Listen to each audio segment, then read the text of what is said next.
Hello everyone, my name is Raymond Nyashamoyo. I'm going to be the chair of the grand finals and I have a wonderful panelist. I'll just allow them to introduce themselves. I have no preferred gender pronoun. You can refer to me anyhow you want. Anyways, my panelists, may you please introduce yourselves.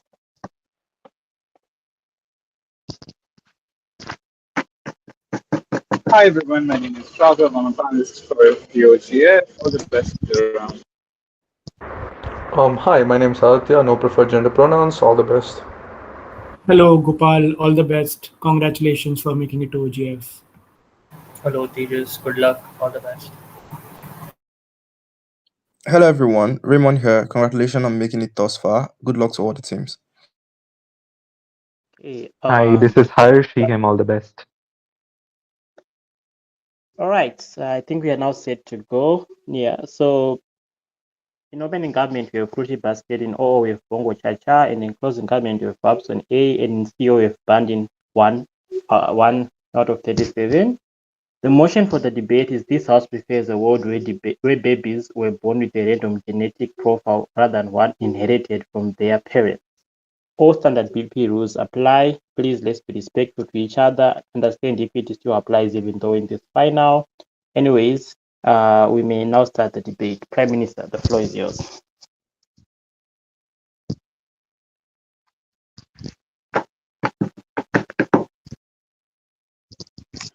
Hi, can I check that I'm audible?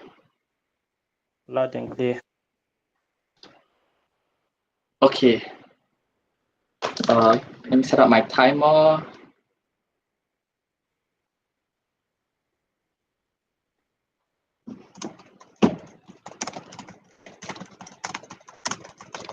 Starting my speech in 3, 2, 1. Panel, so some framing for the House today. Firstly, how does status quo look like? Recognize we live in a world where we can never choose where we were born into. Poverty, wealth, or into a marginalized community, etc.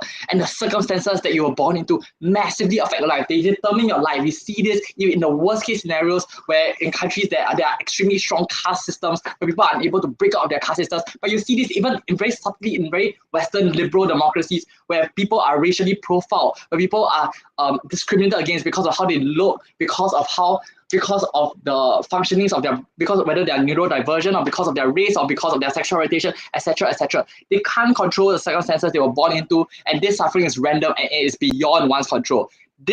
Everything in your genetic profile was defined the moment you were born. And recognize that apart from looks, genes also affects. When you say that you're born with a random genetic profile, it changes not only based on looks, but also affects your intellectual abilities, physical looks, and social emotional capabilities, etc. And recognize that this is scientifically proven that even though genes don't guarantee certain things from happening, it makes it highly likely to happen. Like having a highly likely tendency to have anger management issues, a highly likely tendency to have cancer, etc. And what is a counterfactual? Okay, the counterfactual in a world where you randomly inherit genes is that there will be lesser, if not no, there'll be lesser discrimination. Why does this happen? Recognize most power structures in society are traditionally dominated by racial groups or by groups that identify by groups of certain identity markers. So, example, we laud white people because of colonialism and their use of white man's burden and white privilege to oppress marginalized groups. But in this world where race is arbitrary, there is no lineage, or there's no lineage for white people to actually continue this dynasty, their power, their family dynasties, and they are unable to actually discriminate based on race. This whole idea of colonialism and discrimination based on race, based on looks, would not happen in this status quo. In fact, if random genetic profiles were to happen, this would reinforce the narratives that our lives are extremely random, because it brings forth the idea of the birth lottery, because no one can predict what genetic conditions they might have. No one can predict what race they might be born into, etc. So this will actually weaken these identity markers that people use to discriminate other groups, and there will be fewer things such as racial profiling and discriminating based on race or gender, race or any form of other key visible markers or characteristics. And why? Because people only form impressions when they're able to group other people together based on common traits, common characteristics, and label them and discriminate against them. This is how stereotypes form, and this is how an us versus them mentality is created between groups. No, and in our world, nobody can claim superiority because because of how random and arbitrary this birth lottery is, and that this will therefore reinforce the narrative that whatever you achieve, whatever you do, it is not based on it's not because of the hands you were dealt with, but rather it is because of it's because of your effort and your individual merits. And secondly, recognize why there'll be lesser discrimination happen, because recognize that your children might be extremely different from you. Your children, there is a high chance there's a high chance that your children might be extremely different from you, and you would naturally have the interest to actually protect your own child and protect your own child and love your own child. So this will allow you to be more empathetic and more empathetic towards other races, other groups, other individuals, and create a stronger sense of community and empathy within you. So moving on to my principal sub, how we overcome the arbitrariness of the birth lottery. So why is the birth lottery bad? We have told you people can't control their own fates, and in status quo, people are forced to be subjugated based on the hands they have been dealt with, the family they were born into, the race they were born into. People are being actively discriminated against just because they were born Rohingyan, just because they were born Muslim, etc. We tell you that we do not want this to happen. We tell you we do not want this to happen because when you are born, we tell you we do not want this to happen because in our world, as we have proven to you, when there is a decline of such like inheriting of traits based on your parents, you would that people will not focus on these like identity markers to discriminate and ostracize against you. Instead, what we tell you that people become more race-blind in this society because they have normalized the further arbitrariness of our genetic profile and realize that this discrimination and prejudice is a social construct. So it's unfair and illogical for people to create random correlation links that people currently that is happening in status quo right now. You see what is happening in status quo where like white people are discriminating against black people using statistics such as like even though black people only consist like 14% of the population, they commit 60% of the crimes. That is because they're able to actually group and link individuals who commit these crimes to a certain minority group, a certain community group based on these visible identity markers. And you also see this because of this, people are also able to explore more a world of their own instead of being trapped on their own world, because there is more room and more moral room, and society gives more leverage and ability for you to determine your own autonomy. So why is this important? Autonomy and agency. You can remember, because of this, you can control your own fate. This reinforces narratives that since life outcomes are dependent on random choice, people might feel more compassionate for those less fortunate because their children might be the ones in their footsteps as well. They might be the ones in their footsteps as well. There is little incentive for you to create an us versus them mentality or create any distinction between different groups. And your self-worth will shift instead of becoming proud. Instead of being proud of where you came from, people will take pride in what they do with their abilities, because in this society, it will emphasize effort, because you can no longer blame the hand you were dealt with. I'll take your POI. There is a 50-50 chance of a woman and a man being born. Is patriarchy eradicated just because of an arbitrary probability? This is only one factor, not that significant. But if everything is random, there is a greater incentive to care. There is a greater incentive, but if everything is great, this is only one incident, so it's not that significant for individuals. But recognize that if everything in life is different, like everything from your looks, from your race, everything is different, people have a greater incentive to care. This will reinforce the narrative. It's like because of how everyone looks different, we don't explicitly discriminate everyone for looking not identical, right?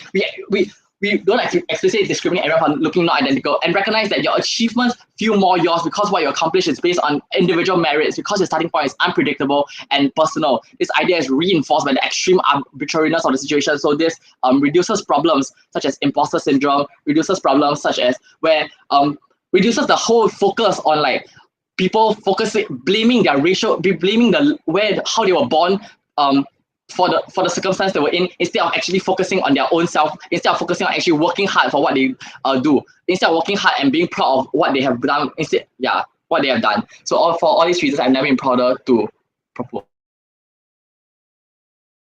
We thank Prime Minister for the wonderful speech. We welcome Leader of Opposition to start the debate for all.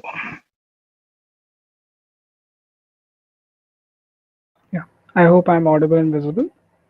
My name is John. We'll be going as the Leader of Opposition. All right. I'll be starting my speech in 3, 2, 1. At the heart of every relation and family that you basically make in this current status quo of the world, and even in the hypothetical scenario that you will be making on the government side, lies a simple truth that you want to be connected by legacy and you want to extend the genetic makeup.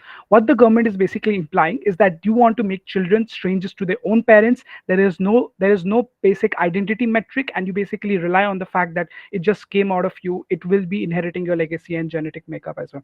The idea is simple, that they want to say that people are very much likely to acclimatize to these things, and nurturing is the part that they want to focus upon in terms of like giving them good values, etc. But the factor that they miss upon is that the current world that has been shaped up and the world that will be shaped up in on their idea is also based on the fact that prejudice happens with reproduction as well, that people want to see the similar traits and likelihood in their particular kids as well. But before that, before I go into my case as well, let's look at some rebuttals. Circumstances remain symmetric. We believe that once you are born into a rich family, no matter what your genetic makeup, you will still get access to hospital or like resources that you would be needing. And even if you're born into a poor family, you are still going to have that same access to you, and that's in that space as well. I believe that the circumstances that they're talking in terms of like materialistic harms or good harms that they're talking about remain symmetric on both the sides, in terms of like, yes, it might be possible that you might be in certain cases like because of birth lottery, a particular person who was supposed to be born into a poor family is born into a rich family. Those things can happen, but again, birth lottery, you're not solving the bigger problem of birth lottery by just making genetic makeup as divergent. Second thing, they talk about like colonialism, wars, and conflict. I believe that this is also symmetric on our side and their side as well, because there is an intrinsic identity for human beings in itself to conquer lands. Even if you talk about a neighbor for now, if you leave your land basically unoccupied, there is a high chance that the neighbor will just simply occupy that. Even when we take the example of like Korea, for example, where they were very racially similar as well in that particular regard as well, they still went ahead and got divided based on their ideological beliefs. So that's the intrinsic human value that you are basically made to you try to think about like your group is much more superior, your identity is much more superior, and you go ahead and like try to create these divisions even when you might be racially similar looking, or even if your genetic makeup is sort of like randomized or even similar in that second space. Third thing, they talk about like identity markers, like you will not like it will not lead to hate crimes because you will look at a black person and feel like my child can also look like a black person, and therefore we are solving this. I do not believe that is completely true, because if you take the example of Nazi Germany, I know a very extreme, but what was the factor there? I think race was not an identity marker there, because everyone looked the same. The marker that they created was the eye color, that Aryan race had blue eyes, whereas the Jewish population did not have. So we basically want to say that discrimination is inherent in terms of like inequality and the power struggle that you create, and there will be new mechanisms always created. It can be in terms of like clothing as well. What is your materialistic reaching? What are the types of bands that you're wearing, etc. There's a lot of different mechanisms human beings generally create in terms of discrimination, and therefore on their hypothetical metric that they're basically solving identity problems, or such as like colonialism, the problems that have happened in the past, it's not getting solved overall. But what is the case? Let's look into it. We believe that loss of family connection and identity is a very big harm that we are causing on the government side, and parental responsibility is completely getting suffocated. It basically looks like the person's incentive to reproduce or basically have a family is basically that having the genetic code. Even in the Gov's case, that we want to assume that they basically want to rear a child into the world, the very factor that we are understanding that they have an awareness of their own genetic profiling. Basically, the child is the most prized possession. Therefore, there is an emotional connect with them because they feel that they are extension of themselves. I feel like my child will be like next Banerjee here. Second, your your traits and demerits is also with them. It basically means like in terms of like your diseases and risk is also the same. If I have type 2 diabetes or type 3 diabetes, it's very much likely that my child will also have it, and therefore my parental responsibility and predictable outcomes is much more better on our side, because I take that medical responsibility seriously as well. Once you go ahead and do opt in the government side, you basically have a loss of family connection and identity, where families might not feel connected anymore because the traits are not similar anymore. You are not able to predict the health problems, but also that your physical markers are also completely getting eradicated, which will be talked by my DLO as well in terms of like the tribes, and when we talk about indigenous populations as well. But overall, when we talk about like in terms of like if my father has Parkinson, there's a very high incentive that I will take the consideration into mind. I'll make sure that my partner knows about this, and I might choose not to reproduce and just adopt so that the next generation is not getting harmed by this. This genetic profiling that you're causing on your side is basically making a world where this particular thing is never prepared, and the medical industry is never prepared for like what type of child can come from someone, and there is no precaution that you're making, and you're just basically relying on the cure that can happen. This basically blows away parental planning into smithereens on the Gov's case panel, because you have diseases right now which you can adapt to the circumstances and take your decisions based on them, whereas right now on government side, this is the weighing that we're bringing, that you have no way of knowing, and therefore you do not have any intrinsic benefits of basically doing medical planning. Why does this planning matter?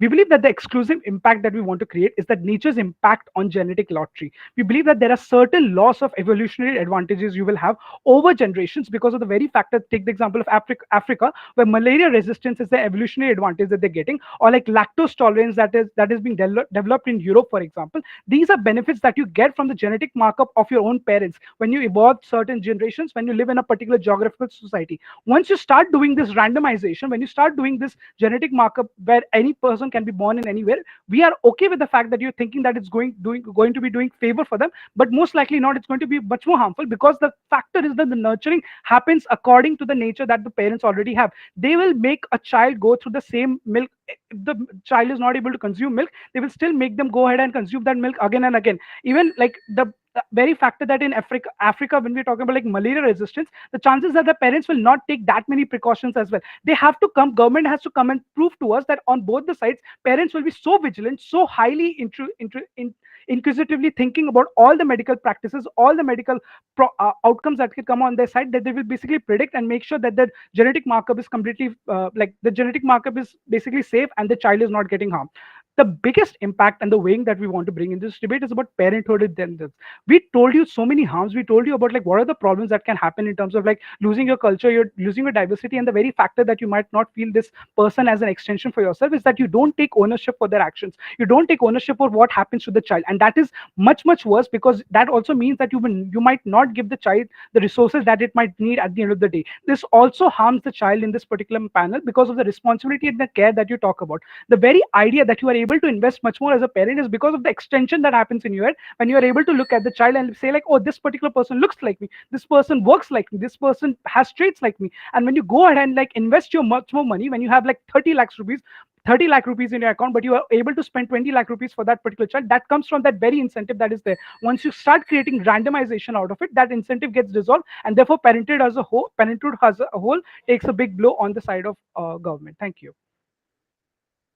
Leader of opposition for the speech. We welcome Deputy Prime Minister. Hello, can I please check that I'm audible? Loud and clear. Yes, okay, thank you very much. I will take POIs in the chat, please. Thank you.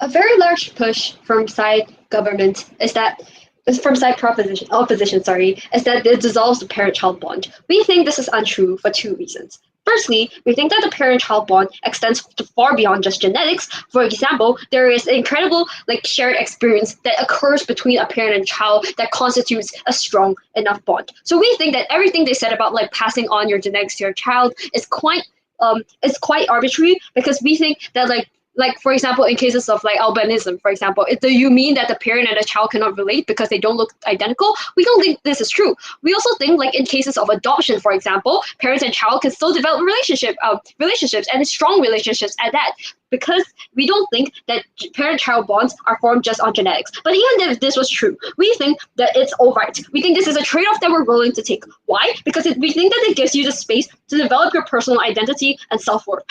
We think this is extremely important because the value in your life then comes from you. It means that you're given the chance and the space to develop your own sense of identity and self-worth based on your own traits. We think that is perfectly good, and that is fine. Now, moving on to some other things they said. They said that people will discriminate, but they tried to take out an argument by saying that people will discriminate based on other metrics, and the only example they could give was clothing. We think that when the only metric that you can give is clothing, we think that is clear that a much bigger and much more dangerous factor that people use to discriminate is largely genetics. What do they say then afterwards? They said that parents only care about children because they pass on medical traits. We think that this is just not true. We think that just look at every sickness ever, like fever, for example, that's not genetic. Do you mean your parents don't care about you because you have an illness that's not genetic? We don't think that's true. Next, what do they talk about? They say like Koreans, like they try to revise us on like colonialism, but note that the war that they talk about happened because of ideology. We think that these ideology clashes happen on both sides of the house, and therefore they cannot claim this. Now, what do they also talk about? They talk about genetic immunity. We think that even though genetic profiles are random, there's always a degree of luck involved. A parent might simply be lucky enough to inherit a combination of genes that happen to be more immune or resistant to specific diseases or conditions. But even if genetic profiles are random, genetic diversity will still result in certain individuals inheriting protective genetic traits. These traits might provide immunity to certain diseases, a higher resistance to environmental stressors, a better health overall. Further, mutations can happen in the environment and DNA, and when people are born, their genes will naturally mutate based on their environmental factors. So we think we've sufficiently taken down everything they said. So now let's move on to our positive material. What do we think are the practical benefits of having this policy? Because we think that we've sufficiently explained our principal benefits. So let's talk about practical. What are things that we help to combat? We help to combat things like eugenics, and more importantly, discrimination against people with inherent genetic conditions. Why is this the case? Several tiers. Firstly, people tend to vote for racist policies and etc., like things that discriminate people based on their inherent genetic traits, because they don't think it affects their children, and they don't think it affects their future generations, because there's no direct impact, and therefore because there's no direct impact of them, they have a higher tendency to vote for these things. But when at the instance in which your child might have these genes, there is an incentive for you to care about people who are genetically different from you. Like it reinforces the notion like our blood is all red, because now it means that you see past things like color, right? And we think that there are several impacts to this. But before that, I will take a POI. When my particular son does not go ahead and enjoy the same hobbies or doesn't even look like me, what is this incentive for me to just go ahead and care for this person? Firstly, I think I sufficiently addressed like the don't like you look like you point, because I talked about how like adoption can still when adoption occurs, it's still possible for there to form a bond between a parent and child even though they look different. But secondly, hobbies aren't genetic, so I don't see your point there. Now, I'm going to talk about like the impacts of this.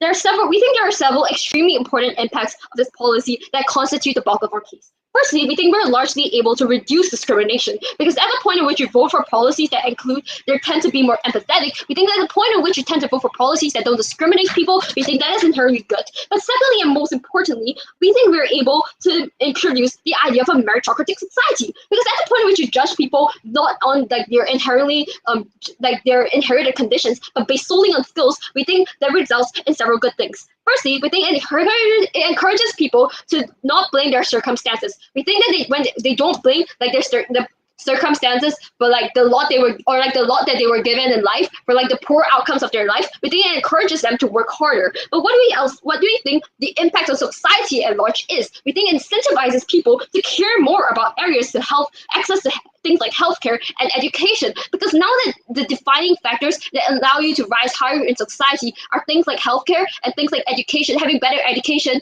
which allows you to get further in life, we think it encourages people to invest in these important areas.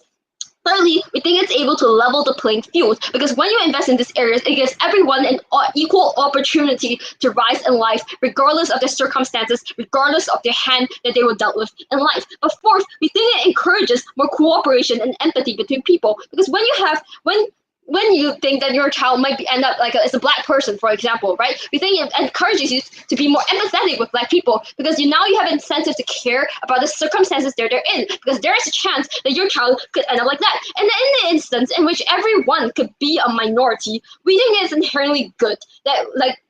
We think this is inherently good. Now, let's talk about the impact of this argument then. We think that we massively benefit society on a large scale. We think that we're able to improve society, and we think this is a massive impact because we literally impact the entirety of society. But what else do we think? We think we're able to protect millions and millions of vulnerable people who currently endure discrimination from circumstances that you could never control. We think that we're able to help them because we reduce the discrimination that they face in society.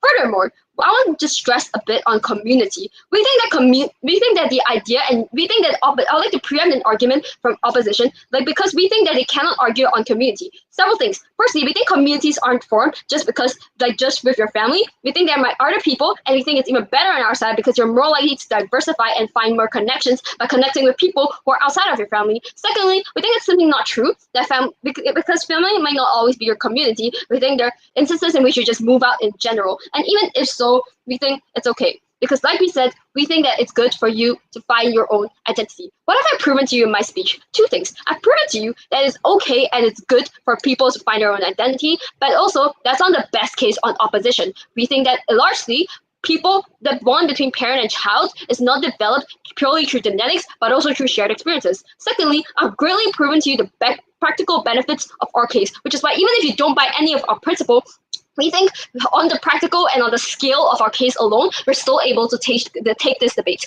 Therefore, for all these reasons, I'm still proud to stand on side government.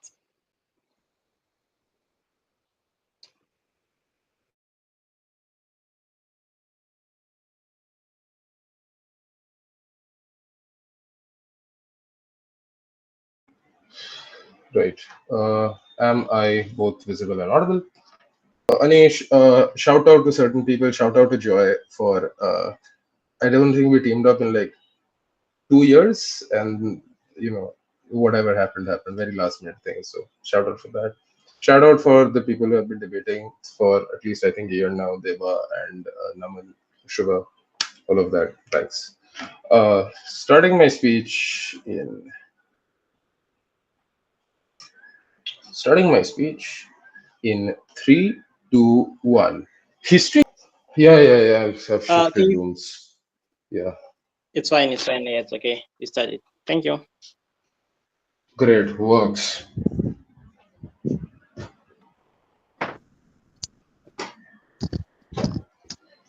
I hope I'm audible. My God. Right.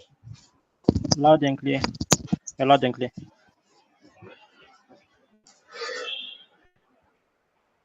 All right.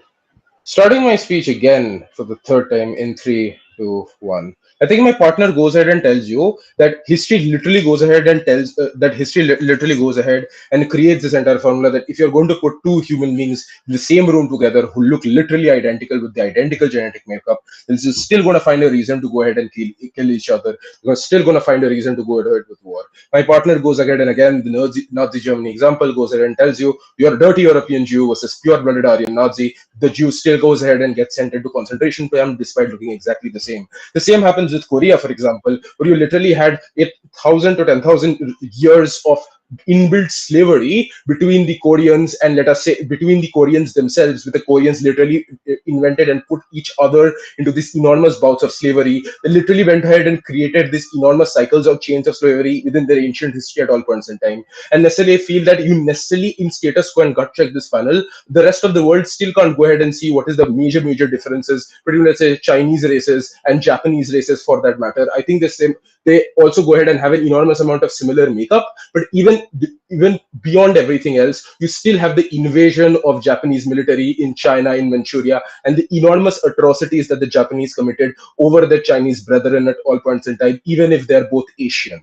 We go ahead and tell you that human beings are intrinsically, one, selfish, but secondly, extremely greedy and competitive, which probably looks like they're going ahead and creating these divisions in society intrinsically at all points in time. When we go ahead and talk about religion, by the way, which is not a race, Islam is not a race, Judaism is not a race, by the way, we're intrinsically going and creating this entire society where people are necessarily still going ahead and creating these divisions, building these walls, and hence discriminating against each other. And also, on top of that, there is no mech on OG why we are not living in an anti-capitalist society or a completely socialist society where there aren't any elitist classes or elitist breaches in classes, which means to say at all points in time, there is still going to be a rich and poor divide at all points in time, which means to say there is also a division there, which means conflict and discrimination still happens, which means you still have the snobbery of the rich over the poor and discriminating over the poor at all points in time, which means to say it is not as big as a utopia of anti-discrimination that they go ahead and tell you in their speech. What do they necessarily leave out? Even if, what necessarily do they go ahead and forfeit then in their speeches as well? DPM goes ahead and tells us that, listen, this particular loss of emotional connection is not something that the parents do feel, because see, adoption exists at all points in time. Number one, we go ahead and tell you that for the vast majority of society, even if adoption is viable and a lot of orphans exist, they still go ahead and choose to reproduce at all points in time. Why is this the case? Because the incentive of you going ahead and creating an extension of yourself, making your own quote unquote creation, is something that just gives human a better catharsis at all points in time, because you know your child is going to look at you. Every single time that you look at your child, you see your own self, which gives you even more catharsis and even more greater sense of responsibility to go ahead and make a good man or a good woman out of this child at all points in time. But secondly, understand that a lot of people go ahead and choose into adoption as a last resort method because of the fact that they probably cannot go ahead and contracept a child all by themselves. But thirdly, even in abortion, you have a choice. It's not that the state just issues you to take care of an individual, which is essentially what is going to happen to you at all points in time. You necessarily think even if you take away choice from abortion in current status quo, a lot of people will be dissuaded into going for adoption at all points in time, which means to say you're having this loss of emotional connection because there is no extension of yourself that you see within your child at all points in time.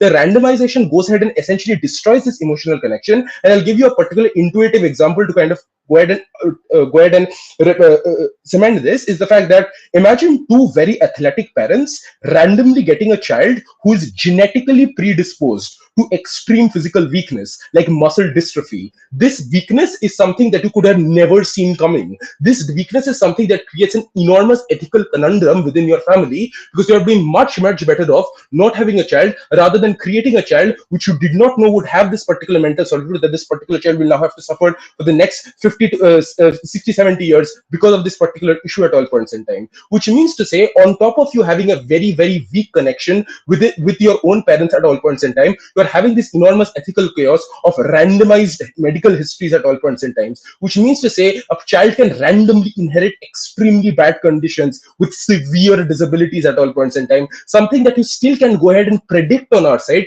given the fact that you know what is wrong with the genes of the parents at all points in time, in which this parent can go ahead and either take some measures to correct those particular malformities, or at least not even choose to make a child altogether because of the problems that arise out of there. Such cases do not really cannot necessarily even exist on Gov. But also, randomization creates chaos in medical histories, which means to say, as Joy already points out, your doctor knows your family has a history of breast cancer, they screen you early, no such thing happens on Gov. But understand, parenting is hard, and it takes a long time, and it took a long time for parents to be lenient towards their children. Even if you go back 50 years, you will see how abusive parental tactics were compared to today, which means to say, if we are going ahead and having this loose connection at all points in time, imagine how abusive these parents are going to be, simply on the aspect that parenting as an activity is extremely draining and takes a lot out of you. Imagine 50 years ago, where you literally went ahead and slapped your kid as hard as you could just because they were screaming on the table or becoming annoying, and that is something that is shunned, because again, people go ahead and governments go ahead and take the catharsis of you wanting to, you seeing your child as your own extension, kind of tell you to be a little more lenient towards them, and thence you are. But over here, because of the fact that you feel no such connection at all points in time, you're necessarily also going to go ahead and create this entire problematic of being even more detrimental when it comes to parental tactics. But also, the bigger problem is the harmful comparison with other kids. Because your child is randomized, you also look at other children or look at other parents who probably got a particular child that quote unquote would fit your family perfectly, but you can't have that child at all points in time. Which means to say, the comparison that you put and the pressure that you put on your child probably goes ahead and skyrockets and put an enormous amount of mental burden on this child, on top of the physical burden, on top of the emotional disconnect that this child feels at all points in time. But lastly, we probably think that, oh God, at least OG is out on a toss, because on their side they lose all the evolutionary advantages that you go ahead and build over generations. For example, communities who have adapted to high altitudes like Tibetans, who have genes to allow them to survive in long oxygen, probably doesn't happen, which means to say that your entire global population is constricted to very few cities and some very few zones at all points in time, because evolution cannot happen in the proper form because of the fact that you have enormous amount of densely packed cities, which are the only few places where people can go ahead and sustain in themselves, which is like really bad world to live in at all points in time and all points in place. For all of these reasons, proud to oppose.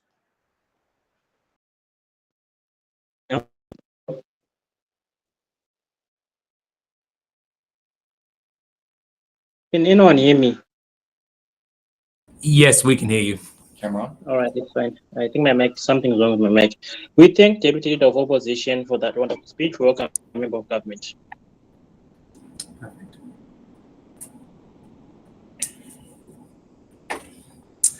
Okay, am I audible? Just a thumbs up from anyone in the chat, it's fine. Yeah, you're loud and clear. Perfect, thank you very much.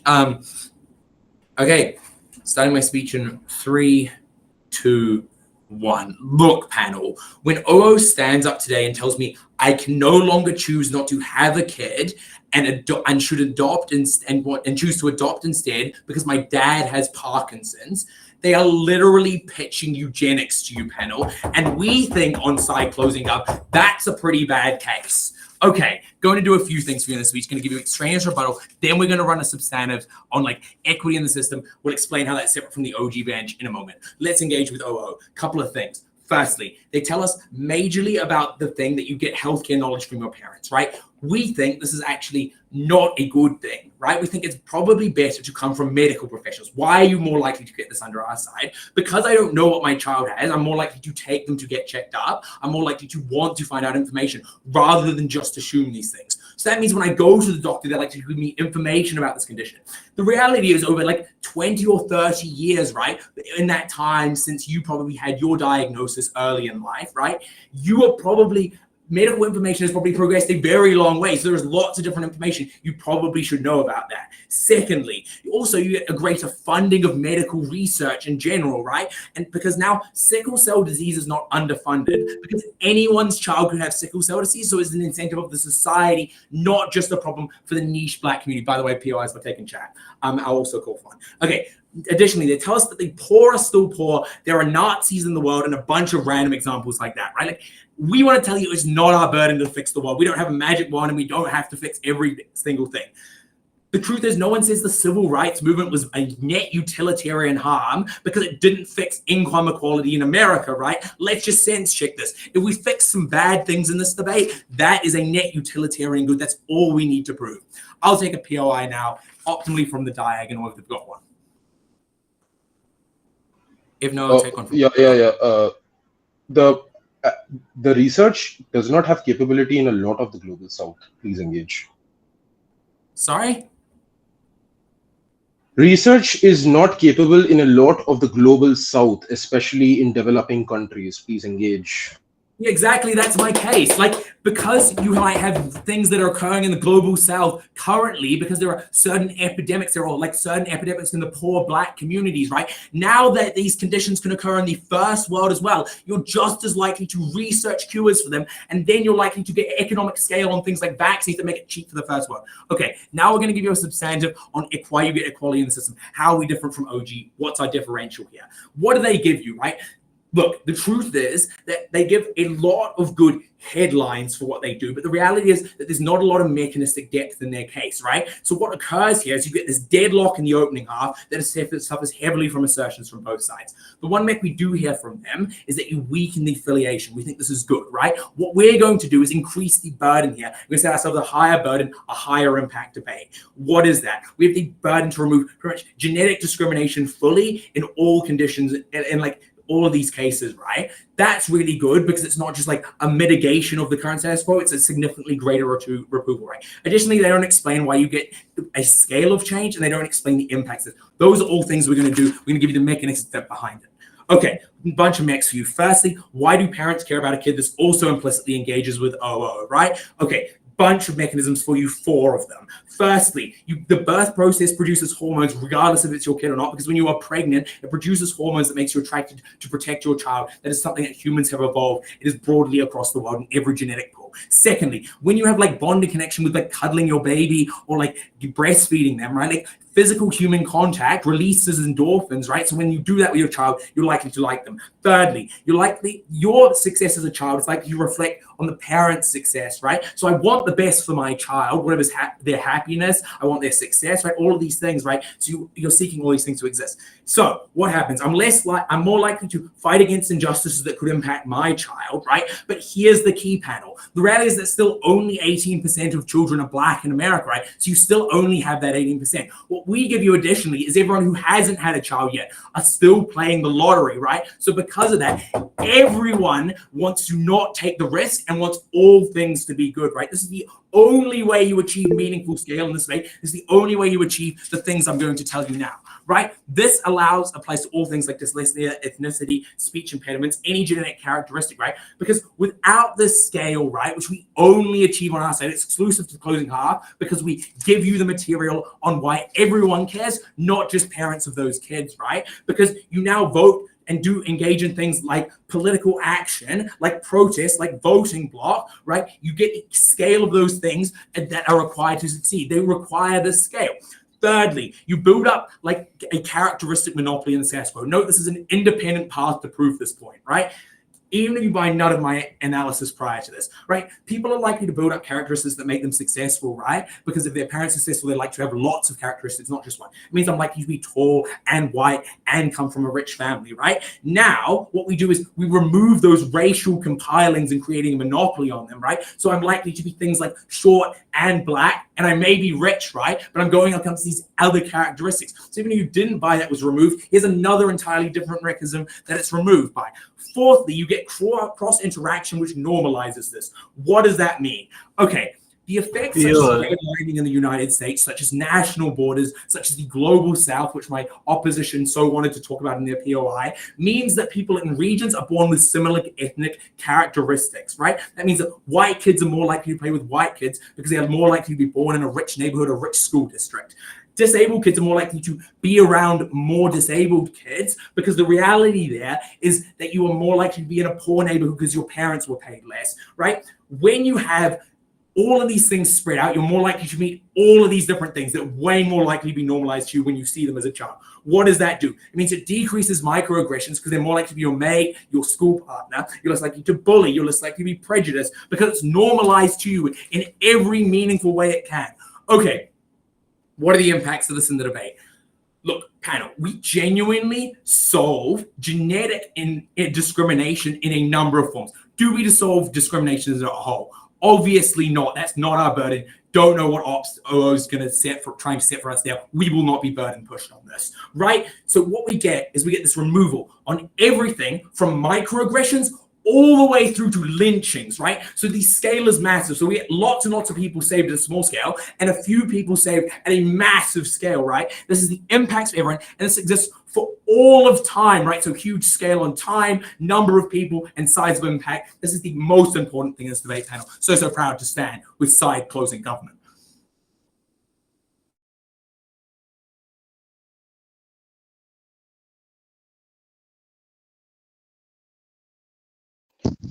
We thank MG for the wonderful speech. We welcome member of opposition. Hello, am I audible? Loud and clear. Cool. I'll be starting my speech in 3. Oh, shoutouts. Oh, it's OGF. Yeah. So, firstly, shout out to UIT DepSoc because this is the place where I started debating, and like there wasn't a SOC, and then we built a SOC together. So, shout out to all my teammates. Ayush, I'm sitting beside him, so I need to give him a shout out, and Shreya, etc., everyone. But also, secondly, like I did this first because this was more earlier. Secondly, to Alicia, my beautiful girlfriend, because she is there for me in every OGF, and this is the first OGF, so there's 100% accuracy. But also, she is there for me in general. So yeah, very grateful. Yep. So starting my speech in 3, 2, 1. Now, whole government's case is only limited to USA because genetically you can either be black or white. A Muslim kid will still be Muslim, a Hindu kid will still be Hindu, which means that certain communities are not catered to, which means that the scope of impact is less. But even if this is a skewed case, I will take this case. But firstly, let me introduce why fundamental love is important and why fundamentally parents love their children in the first place. Or tried this, but the impact is different. Panel, this is crucial. I won't be derivative because I will give you a better mech, but different impacts for the same thing. Firstly, why fundamentally parents love their children. A, you think that when you die, someone will carry forward your lineage at all points of time, which means that this lineage is directly dependent upon the traits that you have, the traits of the family that you have, etc. Which means that lineage is a major key to opt into childbirth. At all points of time, you have the pain and you bear the pain of keeping a child in your womb for 9 months, because at all points of time you think that this will be something which will carry my family's name forward by the links that we have established with him and by the relatability of the traits that our family had in the first place. But also, secondly, there is a direct connection to this habits and traits of your children because you see yourself. Because at all points of time, these habits, you are able to connect to these habits at all points. The intuition pump is simple. People on scale believe that giving birth is more important than adopting a person, because at all points of time you are able to unlock this particular love more for your own children rather than an adopted kid. At all points of time, trigger warning, but this is true. This is a common belief in people, which means that on our side, in the status quo, this love is able to unlock on with more benefits, but on their side of the paradigm it is tough. And I don't say that this love will vanish, but the degree of love at their side of the paradigm will be lesser. And why this soft impacting is crucial, I'll tell you. Why is this love important? These are different impacts. O takes a dead eighth because they give 2/4 speeches. I'll tell you why our impacts are different but are better.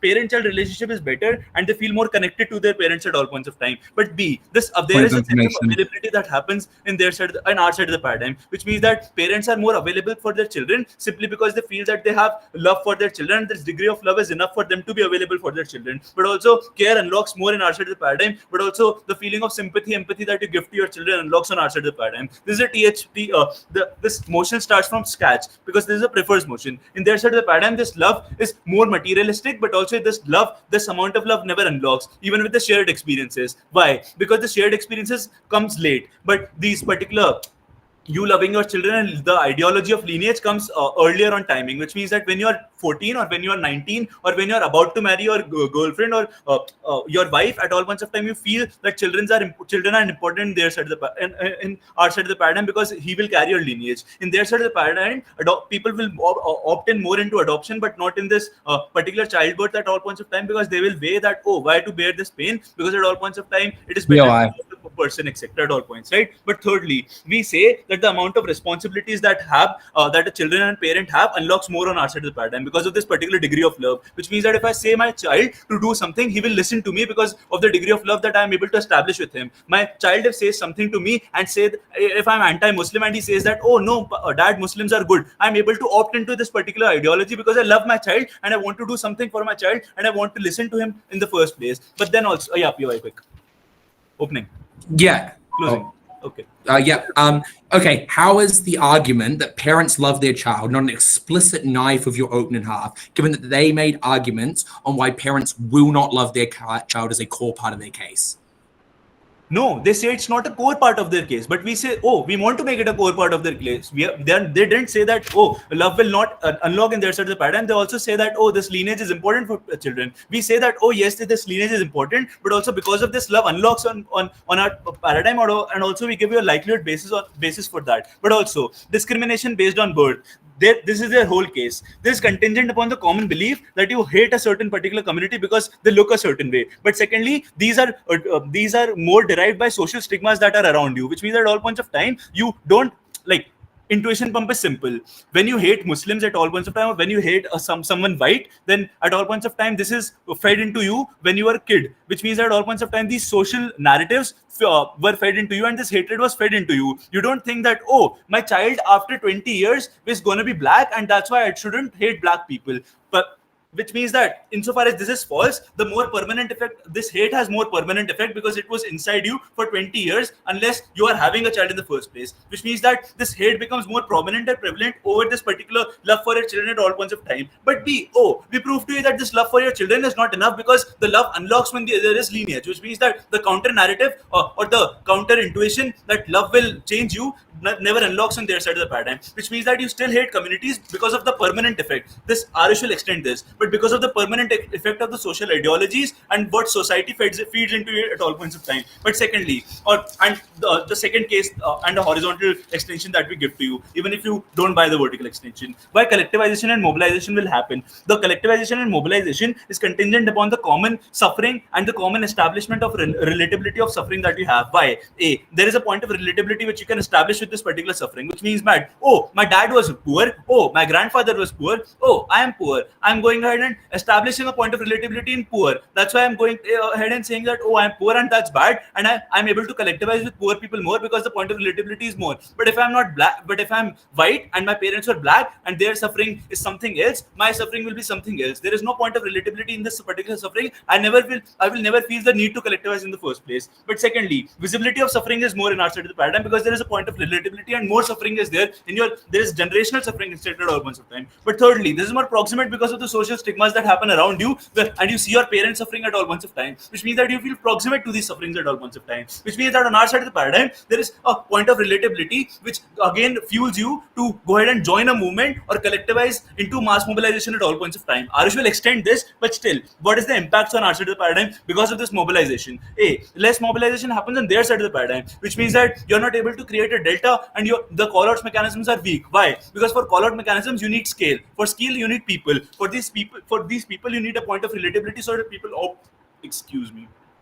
so that people opt into the social movement in the first place. On their side of the paradigm, the point of relatability by the virtue of suffering is not there in the first place, which means that people don't opt into these retaliatory measures in the first place. On our side of the paradigm, there is a point of relatability, which means that there is more community support on our side of the paradigm, but there is more need to opt into these communities in the first place. But also, you are able to make these communities in the first place and find your identity in the first place. But also, you can go against governments and you can strengthen your call-out mechanisms against these because you feel a need for a change to happen in the first place because you have felt that generational suffering that your family had. That's why I win the case, clearly. Thank you.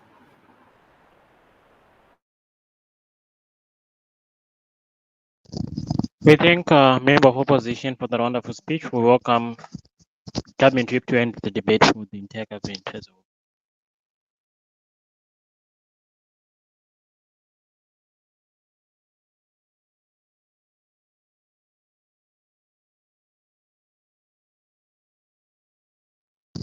Government whip. Hi, excuse me, can you hear me? Yeah, you're audible.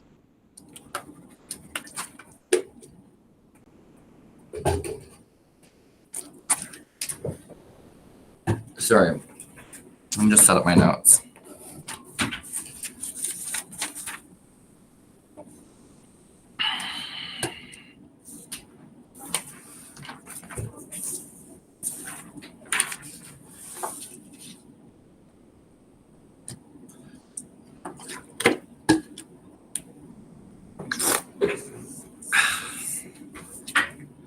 All right. Just want to say thank you, everyone, for running this tournament. Having a wonderful time. I'm very excited to deliver our closing government whip speech.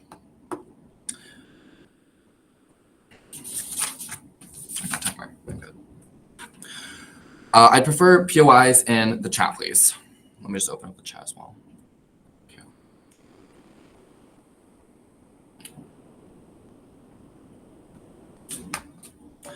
I'm going to begin my case in 3, 2, 1.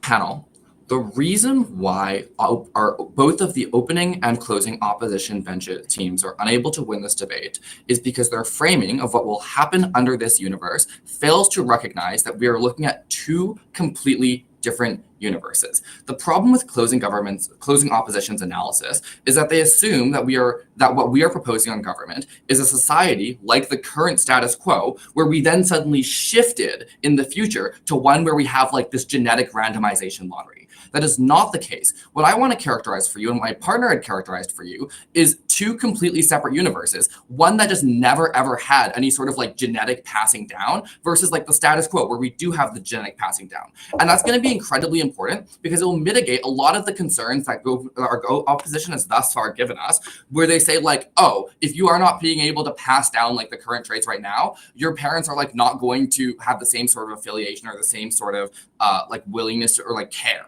right? It's going to mitigate a lot of that. I want to do a few things in my speech. I want to take a moment just to address a lot of the closing opposition points that have been thus far brought up. And then I want to go through just kind of like a team by team analysis of like what really are the contributions and why is our team the one that has fulfilled our role the most and contributed the most unique information to this debate. Okay. Let me just quickly go through what CO's analysis is. It's basically like, look, I like love my children because they are similar to me. They have various traits that I care about, and I'm more likely to care for them than someone who's maybe adopted who doesn't have those same sort of traits. I'm going to use the example of adoption quite a bit, as it's quite analogous to what we think is like the sort of genetic lottery, right? It's something that's comparable that we have in the status quo, where it's like, okay, it's going to be someone who's genetically very different, is not made of the same genetic makeup as me right now. Okay. The problem with CO's analysis when they say that like, oh yeah, like the parents are going to like love the children only because they look similar, is that relies on the current status quo framework where that is something that I am able to have in common with my child, and thus is going to be something that like is going to like continue to be a level of commonality. In the absence of that, like, okay, let's pretend we have a world where like no genetic pass down ever happens. It's always going to be adoption. It's always going to be someone that's completely randomized. The highest possible affiliation that I could really have with them is the sort of connection that comes from like having given birth to them, having those hormones, having breastfeeding. Like, it's not going to be like, oh, my kid looks similar to me as like the sort of framework upon which I like care about my child and their well-being. Rather, it's the fact that I spent like several years of my life teaching them how to play piano, teaching them how to like ride a bike, teaching them like, oh, I don't know, like how to deal with like bullying and how to survive a school environment.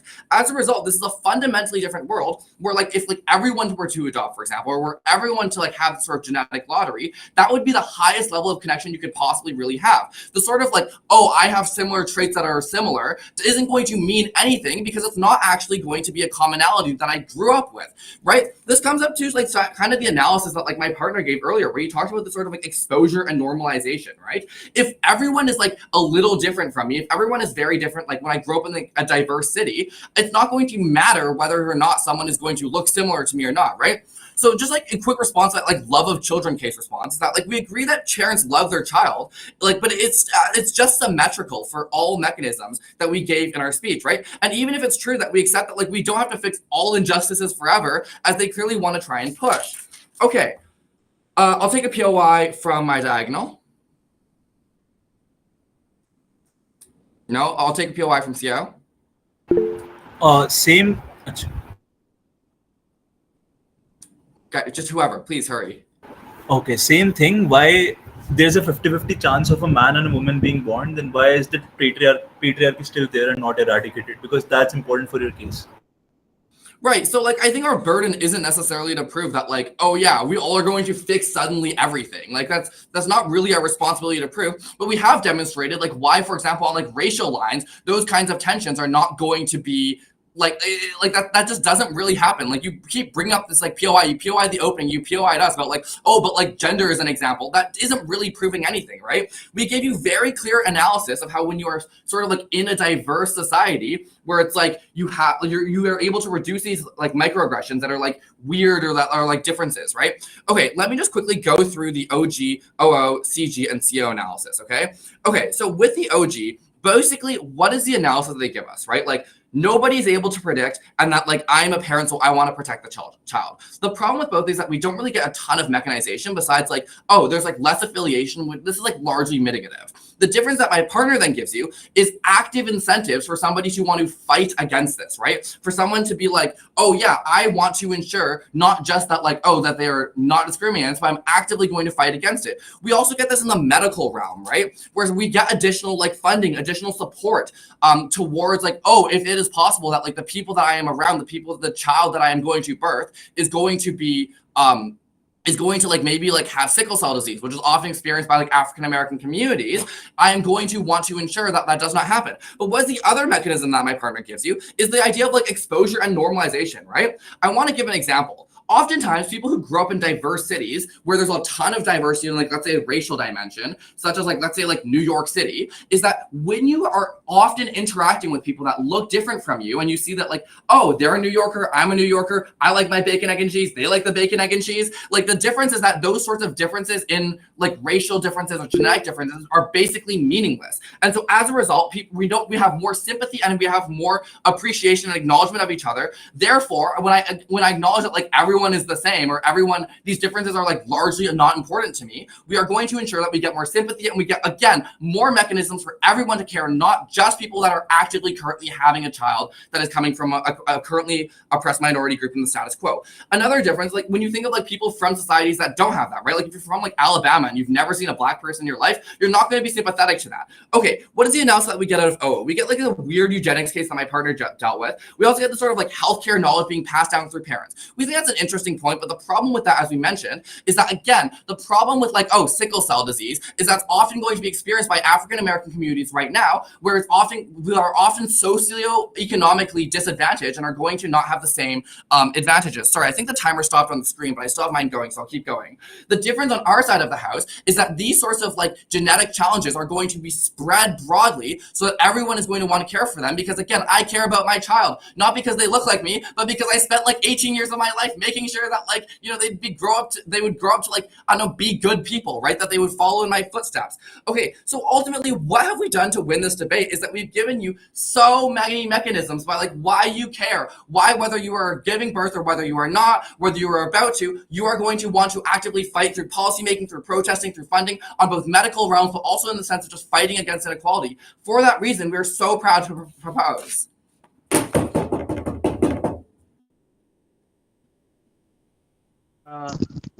We thank government trip for the wonderful speech. Welcome, opportunity. In just a few seconds. That's fine.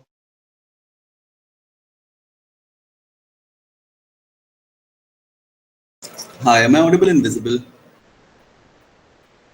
Yes, sure. Cool.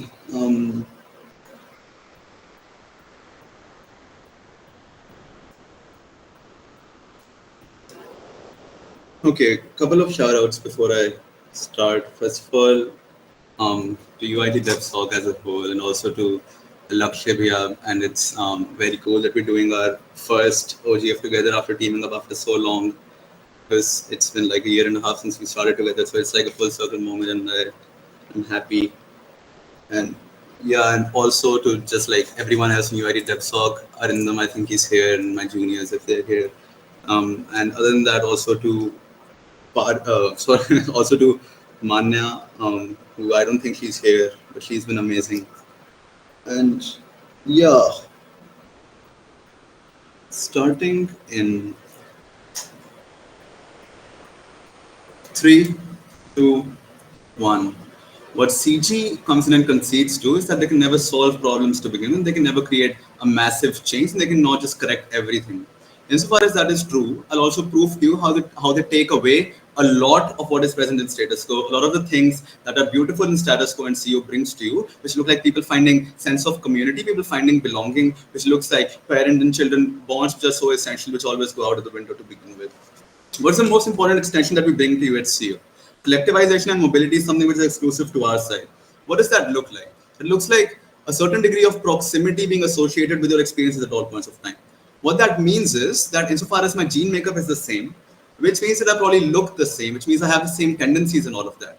Know that it probably translates to me associating directly with the struggles that my parents or my grandparents went through. And this is very intuitive. But note that insofar as I know that, hey, my granddad was maybe a direct victim of whatever atrocities happened to my race, me growing up, that is something which empowers me to go ahead and maybe do better for my community at large. And the impact of this is something which extends beyond your household and beyond your family. This is an impact that extends to your community at large, which means that For example, if we take example of African Americans across the world, they have the ability to find community in knowing that they've been able to come out of like whatever atrocities were presented to them earlier. And no, this is unique to our side because you're never able to experience that gravity to begin with on Gulf side. As far as that gravity never exists, you're never able to fully associate with all the struggles that your family or your life or your lineage went through at all most of the time to begin with.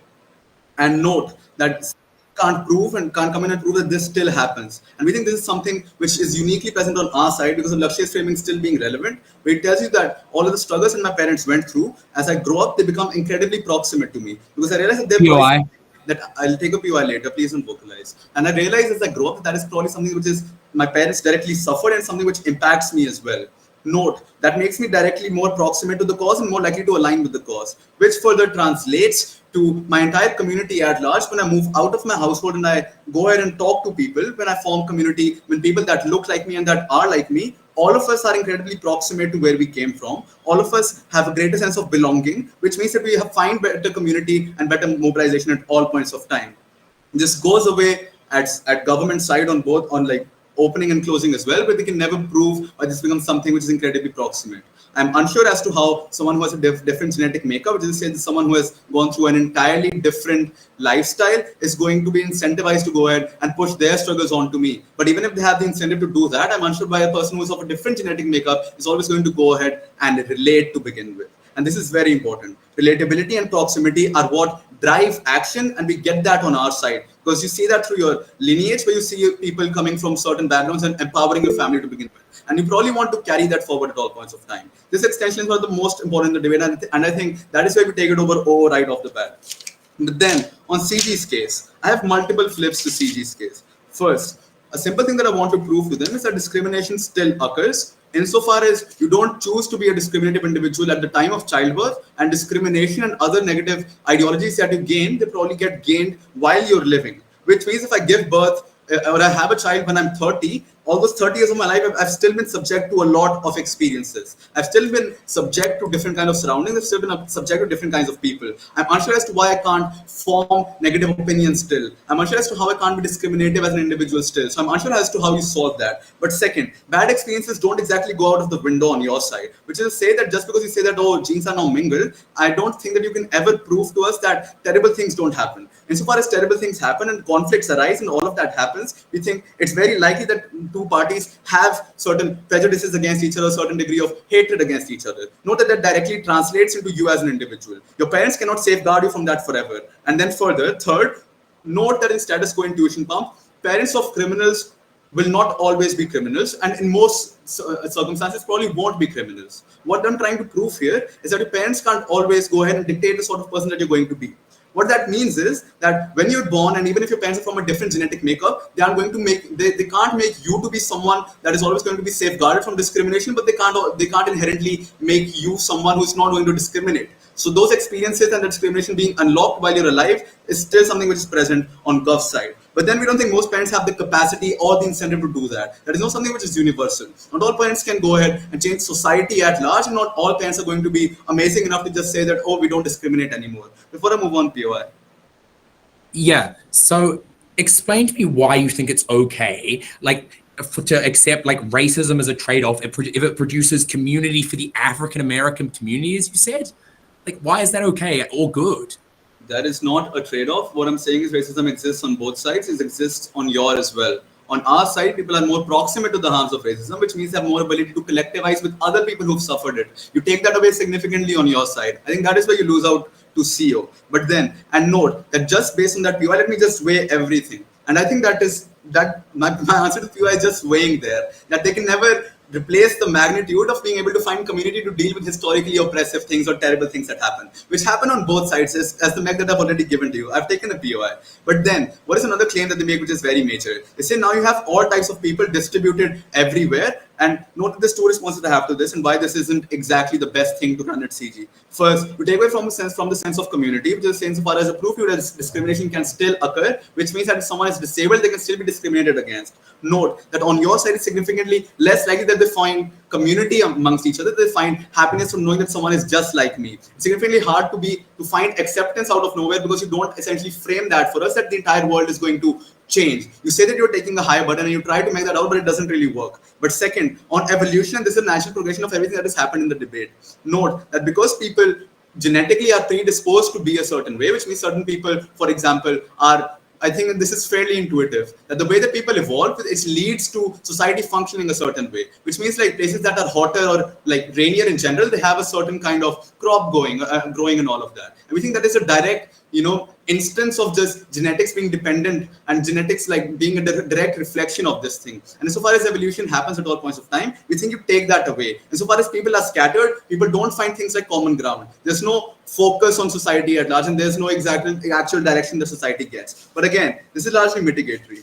And I think that the rebuttals that I give you for CG largely deal with OG at all points of time to begin with, where insofar as their large cases also that discrimination is significantly lesser. I think I deal with that largely, where I prove to you that it is still going to happen. And even if CG tries to say that, oh, parent will still love their child, I don't think that the parent can inherently make the world a better place for their child. We think ideas like discrimination still exist. And because of everything that Lakshya already mentioned, is about the parent-child relationship being significantly better, and everything that I've already told you, proud to oppose.